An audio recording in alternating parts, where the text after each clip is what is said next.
In between planes, where grown adults pretend to shoot fireballs at each other with cardboard, Calf EDH Productions proudly brings you the podcast none of us wanted, but all of us needed.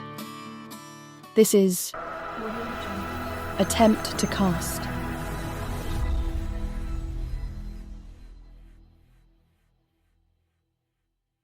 Welcome to Attempt to Cast, the only podcast guaranteed to give you none of your daily vitamins or minerals. I'm Zach, and with me, as always, taking a break from lying to the people of Oz, is Matt. What? Okay, hello? And that little guy behind the curtain. And some people know him as the Space Cowboy. We know him as the Gangster of Love. It's John. And joining us officially as her first time as an official host, the only person who constantly knows where Waldo is, it's Mariah. That's I'm just here to get fired. Just like, how we doing? How was the adventures been since the last episode? What new and great things have we been doing in the Magic community? yo, I've been essing on peas with my zombies, bro. What do you mean? Well, yeah. Getting on people with zombies. What do you mean? Okay. Sucking on. What? And there's the mature tag. 15 seconds in. Oh, I changed my last episode answer to For the Universe Beyond? Yeah. I'd trade every set of Magic for an Adventure Time set of Magic. A lot of people love Adventure Time. I've never seen it. I've seen a few episodes Yeah, here I've and seen there, and it. it's funny. I think the Ice it's King deep. blocks all the princesses. That cracks me up. It's just like, it's pretty sick. Yeah, we just did a sealed event last night as a pod. Minus Matt. We did Innistrad, just Just released. wasn't invited. You guys played without me? Matt's always invited. No, I knew I was tired and I knew I had to work, so. It was dope. It wasn't bad. I had never done a sealed event, and I would prefer it to a draft.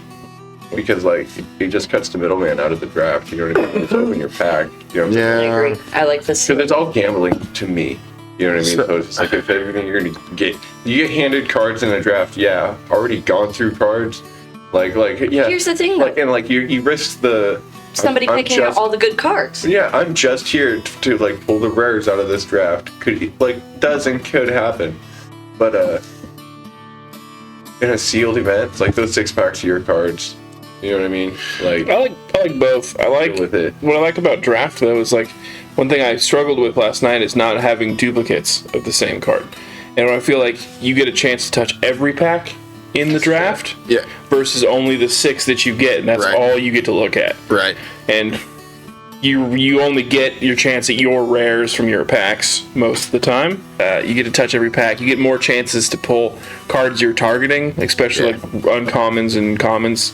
Like last night, I felt like I could have built a better deck had I had more chances at the commons that I tried to pop in there. Right. I had one card that let me tutor another version of that card, but I didn't have any. I only had the one. Oh, that sucks. But that's my bad for putting it in the deck. But that's what I like versus. I do like sealed. Sealed is fun too, but I feel like I like both. I don't want to just ignore one of the There's others. a place for both. It's on that P with me, dog. Crack. On the topic of drafting and events, and things, a couple of our followers have asked over the past couple of weeks if we would talk about drafting, kind of as a whole, how we approach it, what do we think about it. But yeah, so Matt, starting with you, Yeah. what has been your experience, both in tenure, or whatever, how many drafts, if you can remember, and what is your strategy normally going in? I don't know. I used to go to F&M every week to do a draft, but when I was younger in school and stuff. But in terms of count, I don't know, several hundred. If I had to guess. It does not mean I'm any good at drafting because I'm not. How have you done so many and you still suck? Because I have, my learning curve is very low. But no, I mean, there's a couple great articles out there. One of them, Drafting the Hard Way. That's the way I prefer to do it. It's like a all-star article, or what do they call that? An evergreen article about it. It was written like probably a decade ago. Yeah, I just try to stay open and figure out what, like, the worst thing that I want, the thing I want to do least is be in green when someone to my left is green, or when the person to my left is green, you know? Right. Where you get most of your packs from. Right. So I just try to figure out within the first few picks, probably first 5 picks or so, what color's flowing from the left, and just take the good cards. Any final notes on drafting, Matt? You try to just take the colors as they come to you? Yeah, I figure out what's open, because, like, you know, let's say in a format that white is the worst color, the best white deck is going to be better than the third best green deck, you know, on average. But Hi, Mariah. Yeah. What is your experience and strategy for drafting? How many drafts have you been a part of? You've been about 3? I've done 4. 4. you draft on Arena at all? Sometimes, but I don't exactly like doing it on Arena because I don't know. Arena just feels like it's cheaty. Like their algorithms are super fucked sometimes. Yeah, so do you have a strategy that you go into it with? Black and whatever else. 2 color, usually black. Or And just mono black.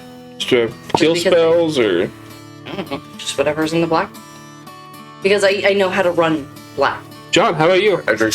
How about you? How's your My draft draft experience? experience is not much. I've had like 3 drafts, maybe. But my strategy is low cost. That's my new Low strategy. cost. I generally try for needling, as I would refer to it, like 2/2 flyers, a blood artist, as a type effect, Yeah. creatures dying, deal 1. Because in a draft it's just 20. So like, yeah, you can, and then like doubles. It often to me, because how I see standard, if you can just really double down on a mechanic, you're going to do what that mechanic does. So like in standard, out of your 20 cards, 22 or 23 cards that you put in your deck, if 9 of them do the same thing, that's what that deck is going to do. You know what I mean? Right. And if it's aggressive enough or strategic enough, you're probably. But in draft or in sealed, yeah, you're super limited. What about you? Yeah, what's your strat? For me, I try to research the set going in just to find out what. I try to aim for 2 colors. I try to find out what mechanic I like the best. But when I play standard, I tend to be more aggro when I play standard. When I'm trying to get 3 games in, I try to get in to a quick 2-color deck that allows me to have some type of removal, and then something that allows me to get creatures out fast and then attack. So I just try to, and it doesn't always work. Like I'll split rounds or whatever, but the last couple of ones we've done it at LGS have finished, you know, in the top 3. And it was just the only strategy I had is like, I like these mechanics. The colors allow for removal, and I can get creatures out fast and hard. No, it's Rakdos is good. Azorius sometimes. I think Duskmorn, my goal was Azorius, and it didn't land. I try to be super aggro. 2-color, you know, Rakdos, Gruul are my go-tos for drafting normally, but it really depends on the mechanics. Like I said, I wanted to do Azorius and Duskmorn, and it didn't pan out because of, you know, what Matt just mentioned, or what colors were flowing to me. Azorius didn't pan out. But there was a lot of good Rakdos cards in Duskmorn, so I got like Chainsaw and stuff, and that was good. One thing that we've been discussing kind of a bit as a pod is the different types of like subtypes or subsets of cards, which are called cycles. So there's like in Magic, there's horizontal cycles which span through all the different colors, and there's like a theme of cards, usually in the same set. The swords of X and Y are like a type of that, or they usually have something in the naming convention that ties them together, or a mechanic that is specific to those cards. and then there's horizontal, or vertical, sorry. Then there's vertical cycles, which span, they could be in the same color, but they do different things, right? Just different planes that the cycle travels across. So we've been discussing some of these, and that might not be too clear to listeners what I was talking about, but it'll become more clear when we discuss it. I will reverse the order here. Mariah, what are some of your favorite cycles in all of Magic or from Magic sets? I like the enduring ones from Duskmourn. Yeah. I like, obviously, the Dominuses from Phyrexian. The Dominus were sick. Yeah, They were super dope. Do you have a favorite of either of those? yeah. I don't remember the blue enduring one, but I have it in. I don't remember that. Curiosity. Yep, Yeah, that's Enduring what it is. Curiosity. That's a, yeah. That's my Yeah. favorite. I like Tenacity. Tenacity's good. Tenacity too. Is that the black one? Yeah. That's the one that But I like combos. that the blue one gives me cards. Yeah. Because I always have a problem with Card drawing draw. cards. Yeah. That's a blue thing. So, like the blue reward it is, hard. but like even green has card draws. Yeah. Like you have to find the right creatures, and it seems like whenever I go to redo or like update my decks, it's like those ones are the first ones to go. It's definitely a mechanic, especially in Commander, that I've struggled with over the years, that I've caught myself like not putting enough card draw. Yeah. Not enough like control of myself in the deck. Like not enough control to be able to Right. That is do what I really want to kind do. of crucial, being able to like go through your own deck, Yeah. pull lands out, pull certain spells out. I struggle. I get hellbent so much because I like excel at ramp in most of my decks and then fail at card draw. Yeah. So I'm able to play what I want to play, but I just can't get what I want to Right. get. So, how about the Dominus, Mariah? What was one of your got a favorite Dominus out of the set? Obviously Mondrak, because Mondrak's. Oh, Mondrak's sick. I mean, that's just a staple in any spawn. Yeah, deck that you're yeah. Trying to get more creatures out. And then the fact that you can make all the Dominus invincible is pretty sick. Indestructible. Indestructible. It's pretty sick. How about you, John? What are some of your favorite cycles in Magic? My favorite cycle is the Defiler series, like the Phyrexian. They kind of have that Kirk ability, but it gives it to the whole color pie, where it's you pay 2 life instead of the color Yeah. and the cost of a card. But yeah, I just think that's a super. I love life as a resource in Magic. It's like I tap into it constantly. Yeah. Powerful. And it's like, especially in Commander, you have a lot of it. Yeah. I remember back before I played Commander in Standard, I used it all the time. And it was way more risky. That was always fun in Magic, was like, I'm like damaging myself and still able to win the game, you know what I mean?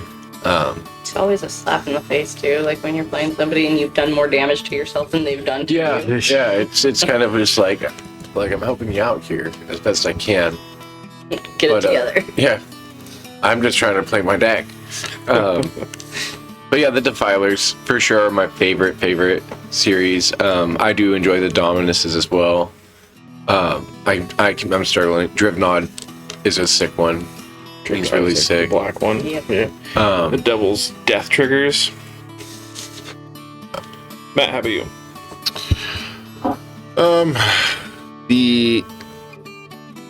This is gonna date me, but the Avatar series by RK Post, those were so cool when I was a kid. The Tutors, like Yeah. mystical, worldly, enlightened, demonic, all those are cool.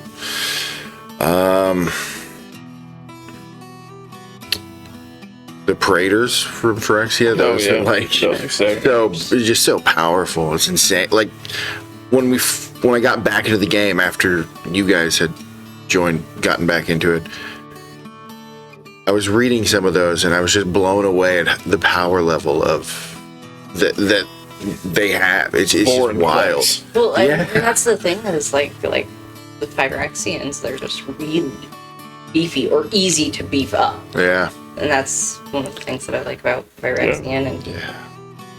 that they're just easy to Because, like, you throw a 2/2 out and everybody's like, I'm just going to ignore that fucking 2/2 token until it's a 6/6 and it's coming at you with vigilance, and you got 3 of them now. Right. Swarming. Yeah. For me, I really like I was a sucker for Wild Spell Drain, like all of the really neat enchantments in there, and some of the best ones were like the courts, like Court of Garenbrig, and the virtues, like Virtue of Knowledge, Virtues of Strength. Those were awesome, and those were great, and they're staples in some of my decks. They're just super powerful too. Like you mentioned the Phyrexian, like the power creep on those is kind of crazy. Like Court of Garenbrig gives 1/1s, and if you're the Monarch, it doubles 1/1s for all your creatures. It's just, and maybe it's one target creature, but still just broken, right? Yeah. And it's every turn. And one thing that's kind of neat is kind of an older one. It's not super old, but like the Elemental Incarnations were sick. Vigor and Anger, and that was one of mine, but I didn't want to have 4. Yeah, no, it's super. I was like, honestly, when you didn't say it, I was like, that's kind of weird. I thought Matt would have definitely gone there. Yeah, Valor. Yeah, Valor. Those are the sick, and then like, some of those like they trigger from the graveyard. Some of them, like we pulled Vigor out of Battle Bond, and that card is nuts. The card's just so powerful, and of course it's green, right? But but no, those are some of my favorite of the cycles. The swords, I love the swords. I collected them for a while. I kind of gave up on that after a bit, but like some of the swords are just so cool. One thing that's been weighing on me a lot lately has been thinking about interesting combos and decks, and interesting means a lot of things to a lot of people, right? Interesting can mean powerful. Interesting can mean unique, weird. I like Surprising.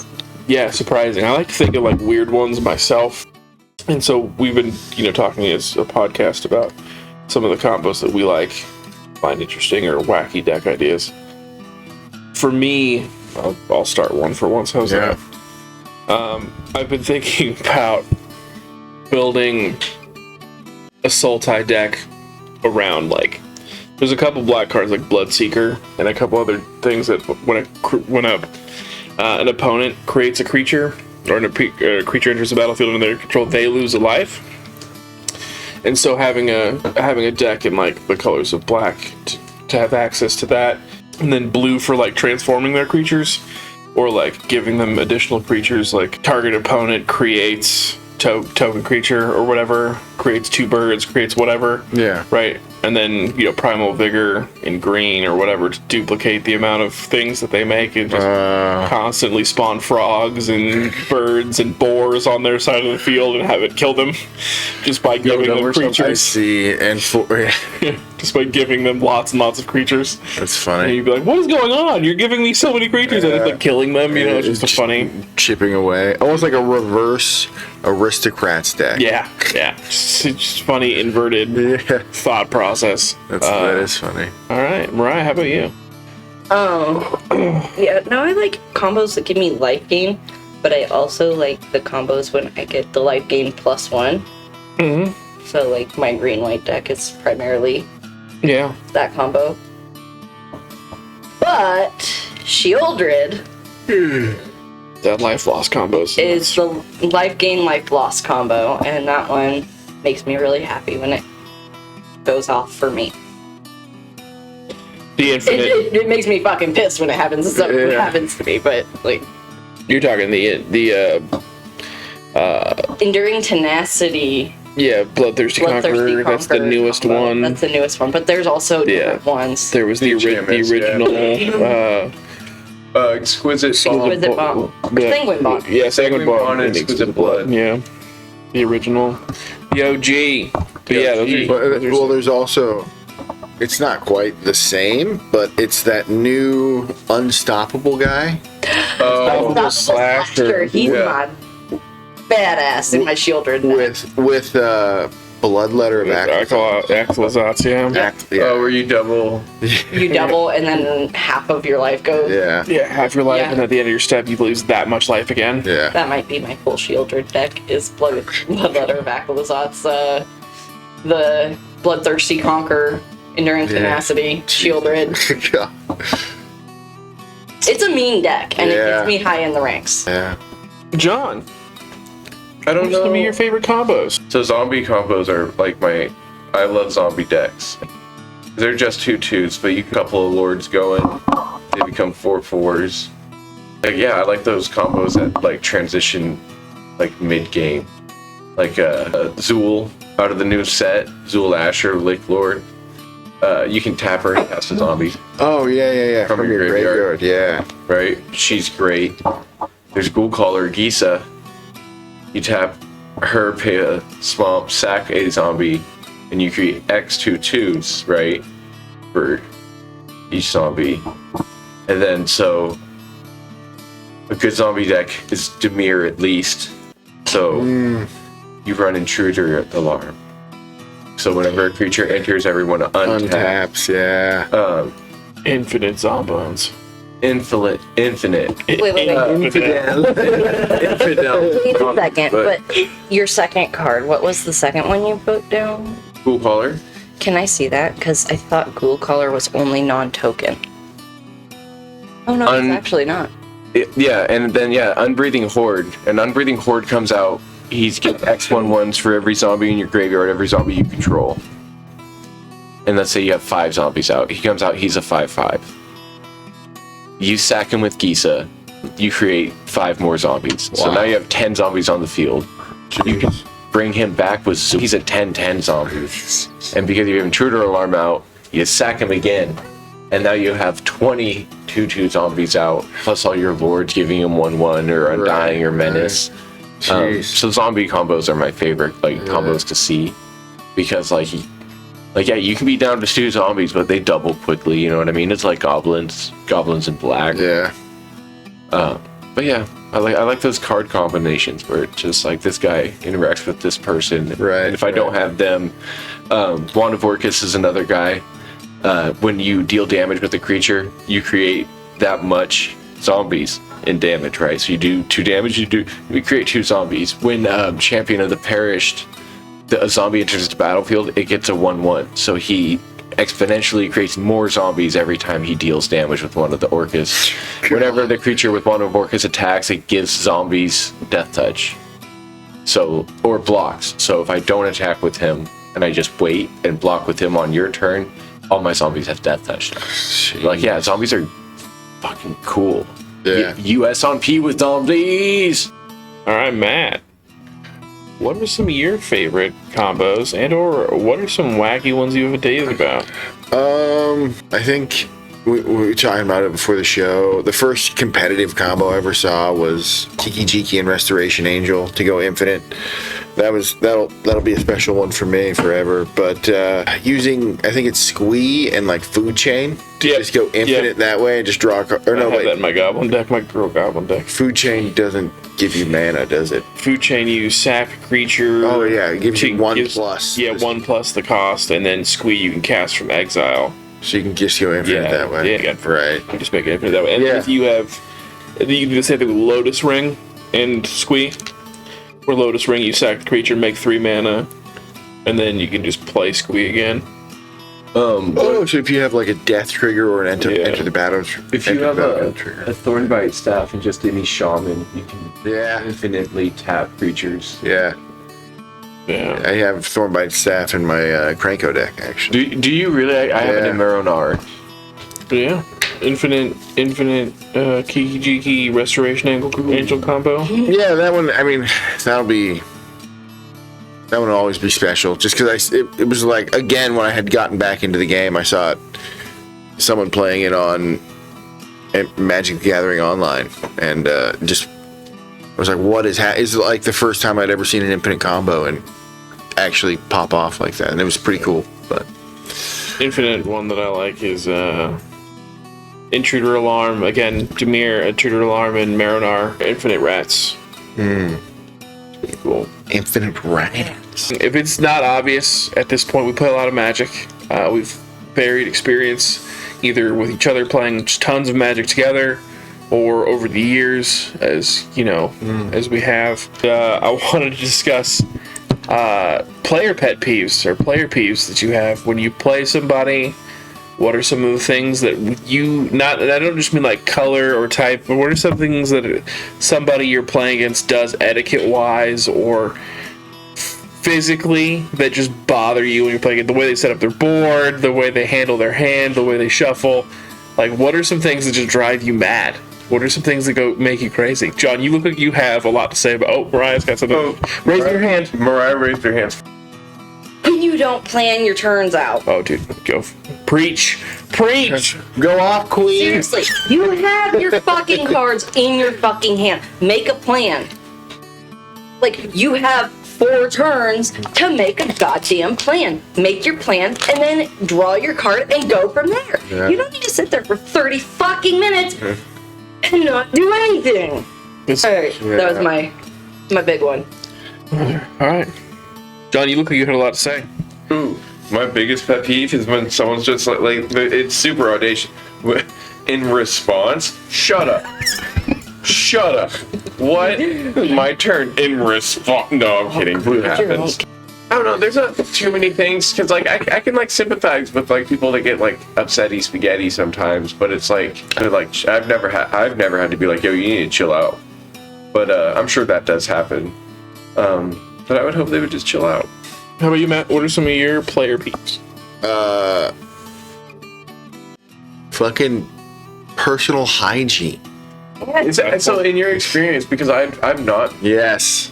It is a thing. Yeah. It yeah. really is. Have you ever been to Comic-Con? No, like it's a real thing, huh? Yeah. Yeah. I mean, I don't go to game stores too much anymore, but like. Comics Cube. Yeah. I went to one with you there, and it did instantly. We walked in, it was like He pungent. would buy magic cards there too. Like he would go in there, and the second he walked in there, it was like it smelled like a fucking locker room. Yeah. Yeah, it's But an bad. active locker room. Yeah. It can be.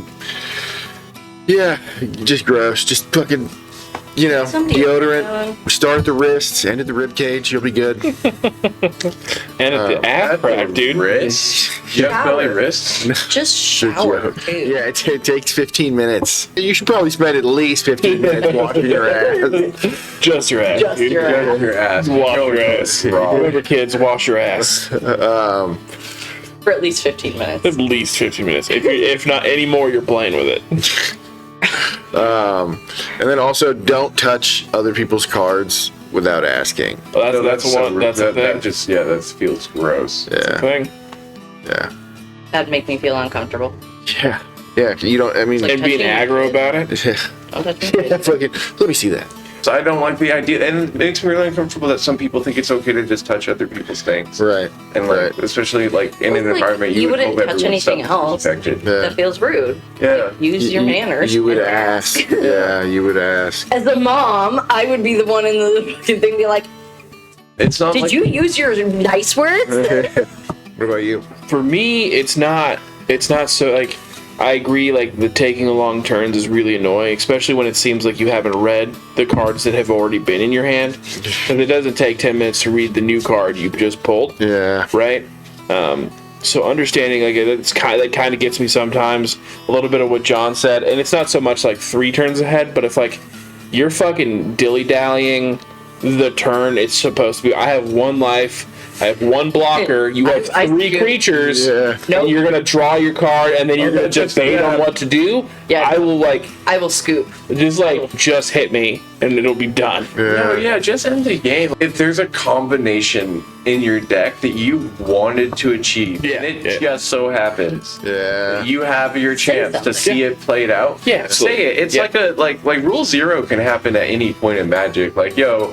So this is going down. This is what I have in my hand. I'll do that sometimes. We're like, yo, dude, I'm just going to let you know I have a board wipe in my hand. So have your fun now, but I'm going to stop this. Yeah. And specifically speaking, like, event-y terms, like, Right, if you're doing something cool with your deck and it's popping, go for it. You know what I mean? No, yeah. And we're doing casual Commander, but, like, if we're in an event and you are you've won and we're playing for prizes, like, let's go. Like, what are you doing? And that's the thing, though, is like if you're at 1 life and it's somebody's turn and they're like, I'm gonna play this spell and this enchantment, like I will fucking walk out of that game. I'm like, dude, I'm not gonna sit here and fucking wait. Right. Period. And I don't even care. if it's like an event or not. Yeah. Like, if it's on Arena, I'll fucking walk out of that game. I worry that people might think that we're aggressively quitting when it's like, no, we're at first we're politely asking to be like, hey, this game's over, you won. Right. And then where the peeve is when that's argued. Yeah. Right. That to me is like not respecting a no. You know what I mean? Right. Being disrespectful of someone's time. Yeah, time valuable. That's a big thing too, is like, if I have one life, I'm not going to spend 3 minutes watching you cast things when I could be playing another game in the 30 minutes that I have that the kid's not bugging me. Right. My biggest one, I think, is kind of ironic that we're having this topic, and I'm like, it's being super complainy, right? And here we are complaining about players too, but like, if you're not having fun playing Magic, and the only way you're gonna have fun is if you're dominating, like, don't play with people. You know what I mean? Go play on Arena. Like, I don't want to sit across from somebody who's like just gonna be grumpy all game. And I get, like, emotions will get you sometimes, but like, if that is your default, like, if you're not just, I get excited when I'm having a close game. There's like a difference between like being upset about a game or just being pissed the entire night you're playing. If you're having a bad night, you shouldn't come out. And it's not just a bad night. I've played with players. It's not even a bad night. Like there's been players who just get mad every fucking time they lose to the point where they've completely stopped playing. Yeah, they're just like, and like to the point where it is obvious. They're like not tantruming, but they're sulking. Yeah. Like, and it's like, I've played with players where it's like, if they are not in control, they are aggravated or sulking, and it's like, that's not fun. Like, this is not a fun game. But yeah, if you're gonna be a shithead at Magic, I don't want to play with you, and that's my pet peeve. Is like, I'm gonna get fucking annoyed. You're not gonna get an invite back. Feel, Zach, about commander damage. So the first legends were the Elder Dragons. So that was your commander. And the Highlanders.